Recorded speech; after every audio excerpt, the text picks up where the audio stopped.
Mean राशि वालों के लिए कैसा रहेगा जनवरी का पहला भाग। ओम मनोजवं मारुततुल्यवेगं जितेन्द्रियं बोधिमतां वरिष्ठं वातात्मजं वानरयूथ मुख्यम श्रीरामदूतं शरणं प्रपद्ये। नमस्कार, स्वागत है आपका आचार्य वाणी में। मैं आचार्य विक्रमादित्य आपके साथ हूँ और आज का विषय हमारा है कि जनवरी के पहले भाग में क्या कुछ होने के योग हैं मीन राशि वालों के साथ। देखिए मीन राशि वालों, आपकी राशि के स्वामी बृहस्पति, और इस वक्त आपकी राशि के स्वामी बृहस्पति की यदि बात की जाए तो उन पर पूरी तरह से शनि की दृष्टि बनी हुई है और इस 2024 में भी आधे साल कम से कम शनि की दृष्टि बनी रहेगी। 2024 का संबंध भी किसके साथ है? शनि के साथ। 2024 का नंबर जो आता है वो शनि का आता है। तो ऐसे में शनि बड़े महत्वपूर्ण रहने वाले हैं और शनि के ही कंट्रोल में बहुत सारी चीज़ें रहने वाली हैं। यदि आपकी राशि के अनुसार से हम बात करें तो जनवरी मास में क्या कुछ होने के योग हैं आपको अच्छे से समझ लेना चाहिए। और शनि महाराज आपकी राशि पर पूरी तरह से प्रभाव डाल रहे हैं, आपके राशि के स्वामी पर पूरी तरह से प्रभाव डाल रहे हैं। तो ये सब चीज़ें स्थिति तौर पर समझाती हैं कि केवल आपको बहुत सावधानी के साथ चलने की ज़रूरत है। यदि इस जनवरी के महीने में बात की जाए, कई ग्रह परिवर्तन का योग बना रहे हैं, बुध परिवर्तन का योग बना रहे हैं, बड़ा महत्वपूर्ण परिवर्तन का योग बनेगा और ये आपके लिए बहुत महत्वपूर्ण रहेगा। बुध का राशि परिवर्तन आपके राशि के को स्वयं देखेंगे बुध आकर, और ऐसे में विशेष तौर पे केंद्र में आने के बाद आपकी राशि के अनुसार से यदि हम बात करें जाए, धनु में जो बुध का परिवर्तन होगा वो भी बड़ा महत्वपूर्ण आपके लिए रहने वाला है। बहुत सारी चीज़ों को ऑर्गेनाइज करने वाला है आपके लिए। कई प्रकार से चीज़ों जो फैली हुई हैं एब्सर्ड वे में है, लेकिन उनको ऑर्गेनाइज करने का स्थिति आपको प्राप्त होने की स्थिति दिखाई देती है। इस जनवरी मास में मंगल का परिवर्तन होगा, सूर्य का परिवर्तन होगा और ये सारे परिवर्तन आपके साथ क्या खेल खेलेंगे ये आपको अच्छे से समझना चाहिए। पौष का महीना चल रहा है और पौष महीने में जिस प्रकार के ग्रहों का योगायोग चल रहा है, पौष जब आरंभ हुआ वो बुधवार का योग जो जिस प्रकार का पड़ रहा है वो सारा दिखाता है कि बाजार का रुख कैसे रहने वाला है। बहुत तेजी वाला रुख है बाजार का। जो शेयर मार्केट में काम कर रहे हैं बड़ी सावधानी के साथ इस समय काम करने की ज़रूरत है। चांदी इत्यादि के काम करने वालों में थोड़ा घटबढ़ होने के योग दिखाई देते हैं और तेज़ी में जब रुख होता है तो हल्की सी गलती बहुत कष्ट देने के योग बना देती है। जो तेल का काम कर रहे हैं, घी का काम कर रहे हैं, रुई का काम कर रहे हैं, चने का काम कर रहे हैं, गेहूँ का काम कर रहे हैं, वो सब बहुत तेज़ी से आगे बढ़ने की स्थिति बनती दिखाई दे रही है। सबका सब प्रभाव क्या होगा आपकी राशि के अनुसार से सिलसिलेवार तरीके से आप यदि समझ लें तो उसके अनुसार से आप अपने जीवन में सुख को, लाभ को, सफलता को प्राप्त कर सकते हैं। तो हम आरंभ करते हैं ग्रहों के अनुसार से सिलसिलेवार तरीके से ग्रह नक्षत्रों का खेल जनवरी के महीने में आपके लिए कैसा रहेगा।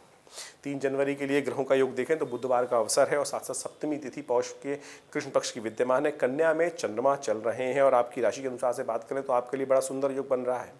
आपके विचार मन में जिस प्रकार के आएंगे वो आपको सफलता देने के योग बना सकते हैं। धन के आगमन के सुंदर रास्ते बन सकते हैं। बृहस्पति मार्गी होकर पहले ही धन के आगमन का रास्ता प्रशस्त कर चुके हैं आपके लिए। बस ध्यान ये रखना है कि लोन की तरफ नहीं जाना है, बस लाइबिलिटी नहीं बढ़ानी है। धन आगमन हो लेकिन लाइबिलिटी के फॉर्म में ना हो। विचार सही रहे आपका तो बहुत सुंदर तरीके से लाभ के योग बनते दिखाई दे रहे हैं। बुधवार का अवसर है, गणेश जी का ध्यान करें। विघ्नों को दूर करने के लिए गणेश जी को पीले पुष्प, पीले वस्त्र अर्पित करें, आशीर्वाद मिलेगा, कल्याण के योग बनेंगे। सुंदर तिथि है, सुंदर योग है, सर्वार्थ सिद्ध योग विद्यमान है 3 तारीख को। और जो सौभाग्य के योग बनाएगा, सौभाग्य विशेषतर प्राप्त करने के लिए, नया कार्य आरंभ करने के लिए करना चाहते हैं तो समय नोट कर लीजिए। 2:46 से लेकर शाम तक बड़ा बढ़िया मुहूर्त है। कोई नया कार्य आरंभ करना हो, शुभ कार्य करना हो तो इसमें कर सकते हैं, लाभ होने के योग बनेंगे। वहीं 4 जनवरी को यदि हम बात करें तो उस दिन भी ग्रहों का योगा योग, बृहस्पतिवार का अवसर, अष्टमी तिथि, रुक्मणी अष्टमी और कालाष्टमी का सुंदर योग बन रहा है। ग्रहों का योग आपके लिए बड़ा अनुकूल बना हुआ है। लाभ के योग प्रशस्त हो रहे हैं।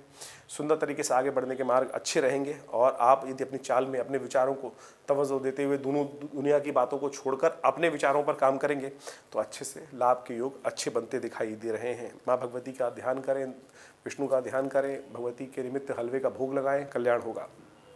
5 जनवरी के लिए ग्रहों का योगायोग बहुत अच्छा बन रहा है। कई ग्रहों का परिवर्तन का योग बन रहा है। उस दिन चंद्रमा परिवर्तन की तरफ जा रहे हैं और एक ग्रह है प्लूटो, जिसको बहुत सारे लोग तवज्जो नहीं देते हैं। प्लूटो को यम के रूप में जाना जाता है। ये नवीन ग्रह है और कई ज्योतिषी तो ऐसा मानते हैं कि उसका प्रभाव ही नहीं है, लेकिन हमने देखा है बड़ा महत्वपूर्ण प्रभाव है। वो ग्रह विशेष तौर पर 5 तारीख को अस्त होने जा रहा है और ये प्राकृतिक आपदाओं को उत्पन्न करेगा, कई प्रकार के कष्टों को उत्पन्न करेगा। कई जगह जो लड़ाई चल रही है उसको और भयावह स्थिति उत्पन्न कर सकता है, बहुत सारे कष्ट देने के योग बना सकता है। तो 5 जनवरी तक का से लेकर 5 जो फरवरी तक का समय जो है, जब तक ये अस्त रहेगा तब तक थोड़ा ध्यान रखते हुए कार्य करने की ज़रूरत है। तो विचारों को ध्यान रखते हुए कार्य करिएगा, अन्यथा कहीं ना कहीं ग्रहों का प्रभाव बड़ा विचित्र हो सकता है। एक बात का और ध्यान रखें, चंद्रमा का परिवर्तन जो हो रहा है तुला राशि में, लाभ के योग तो बना रहा है लेकिन साथ साथ कुछ हानि के योग भी बना रहा है। धन आगमन और जाने दोनों के योग बन सकते हैं, तो इसलिए लीकेज को बंद करने का आपको प्रयास करना चाहिए। ये बहुत रहेगा। शुक्रवार का दिन है, गौ पूजन करना सबसे श्रेष्ठ उपाय है। गौ के निमित्त जैसा कहा गया है समस्त देवताओं का वास होता है, तो ऐसे में यदि गौ पूजन करें, सुबह सुबह गौ की आराधना करें, गौ के निमित्त रोटी निकाल दें, गौ को थोड़ा पूजन कराएं, गुड़ खिला दें, तो समस्त प्रकार से शुभ होगा।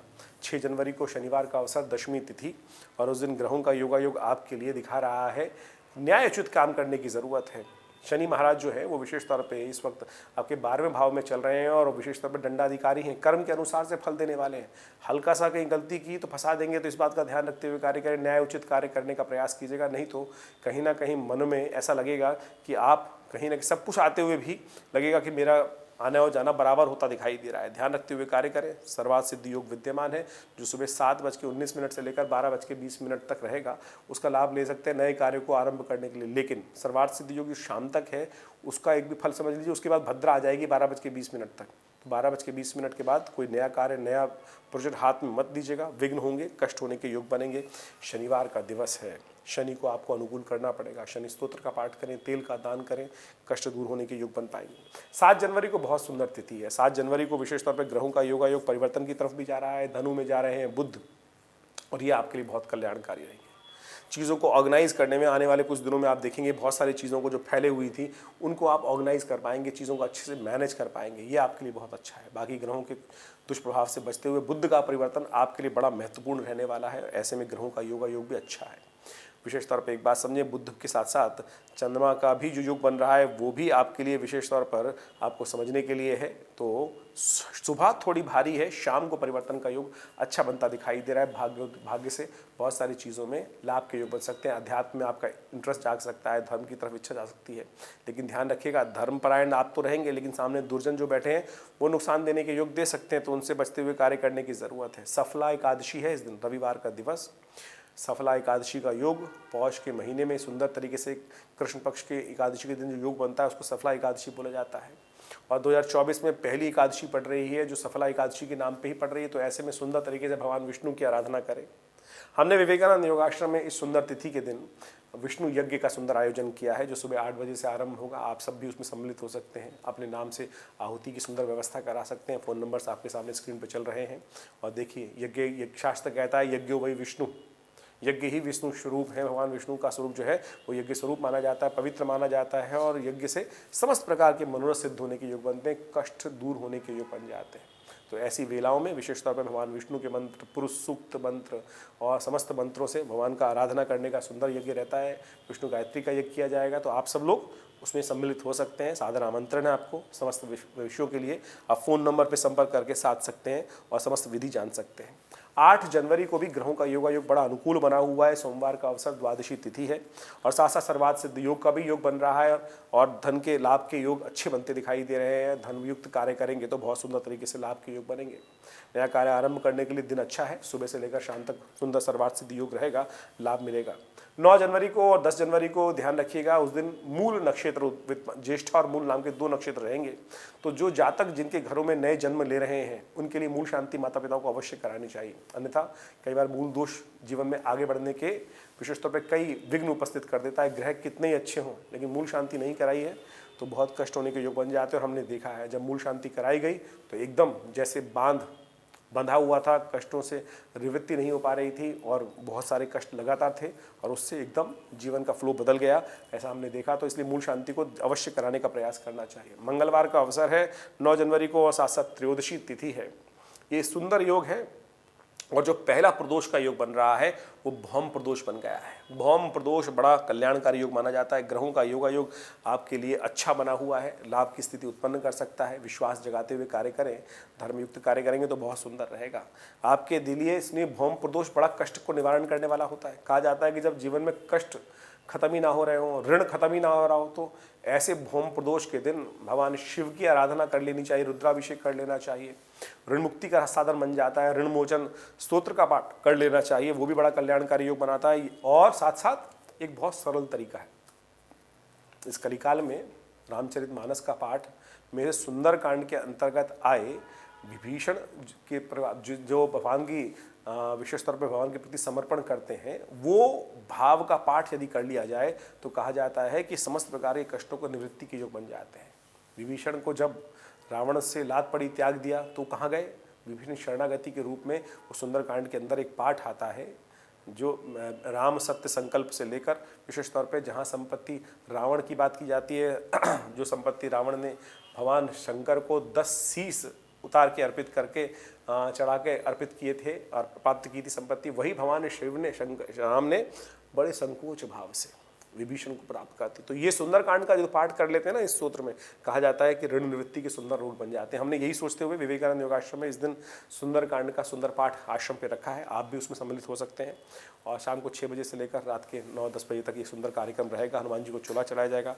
आप सब इसमें पाठ लें, बाहर भाग लें, कल्याण के योग बनेंगे। इसके साथ साथ 10 जनवरी को भी ग्रहों का योगा योग जो बन रहा है वो भी बड़ा कल्याणकारी है। धनु में जो चंद्रमा का प्रवेश हो जाएगा वो आपके लिए विशेष तौर पर गजकेसरी योग का निर्माण कर देगा, धन लाभ के अच्छे रास्ता बना सकता है, सफलता के योग दे सकता है। तो इसका लाभ लेते हुए कार्य कर सकते हैं आप। ध्यान रखिएगा, सुबह 9:22 तक भद्रा विद्यमान है, उसके बाद भद्रा समाप्त हो जाएगी और पूरा दिन आपके लिए कल्याणकारी होगा। तो ग्रहों के दृष्टिकोण से हम हर आपके समक्ष रहते हैं इस चैनल के माध्यम से, और हर रोज़ क्या ग्रहों की दशा है वो आपको बताने का प्रयास करते हैं। और यदि इन उपायों को आप कर लें तो हमारा विशेष तौर पे अनुभव है कि आपके बहुत सारे कष्ट दूर होंगे, सफलता का मार्ग आपको प्राप्त होगा। लेकिन आपकी जन्मपत्री में क्या कुछ चल रहा है उसको भी आपको अच्छे से समझ लेना चाहिए। पूर्ण व्यवस्था के लिए आपके सामने नंबर विद्यमान है, आश्रम की संपूर्ण व्यवस्थाएं हैं, आश्रम में समय समय पर विभिन्न गतिविधियां चलती हैं, उन सब के साथ आप जुड़ें, कल्याण होगा।